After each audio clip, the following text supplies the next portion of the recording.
Lancée en 2008, la Fiesta est la citadine de Ford, concurrente des Clio ou 208. Elle est disponible en 3 ou 5 portes et propose une large palette de motorisations essence et diesel. Nous avons droit à la Fiesta Econetic, basée sur la motorisation 1.6 TDCi 95, mais à vocation basse consommation. Elle a droit à des suspensions abaissées et des petites roues de 14 pouces, contre 15 au reste de la gamme.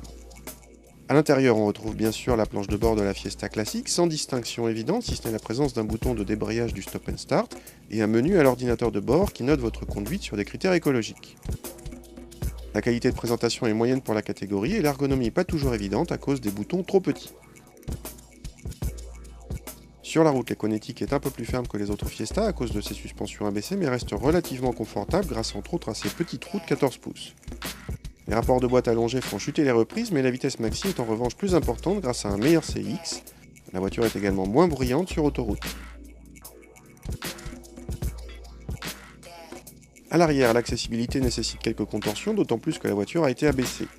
En revanche, les sièges avant basculent et coulissent facilement. La banquette arrière peut théoriquement accueillir 3 passagers, mais la largeur limitée ne permet d'accepter que 2 adultes dans de bonnes conditions. Les vitres arrière sont fixes, mais quelques rangements sont à disposition. Le coffre atteint 295 cm3 à comparer aux 285 ou 288 des Peugeot 208 ou Renault Clio.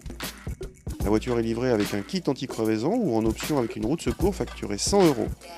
La banquette se rabat bien sûr en 2 tiers 1 tiers mais ne dégage pas de plancher plat. Dans cette configuration, son volume reste en dessous du mètre cube, un score moyen pour la catégorie. Pour finir, cette Fiesta Econetic porte-t-elle bien son nom? La réponse, oui.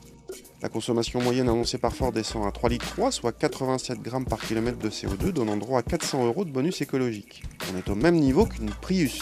Reste que pour profiter de ces bonnes aptitudes, il faudra débourser pas moins de 18 450 €, ce qui commence à faire cher pour une citadine.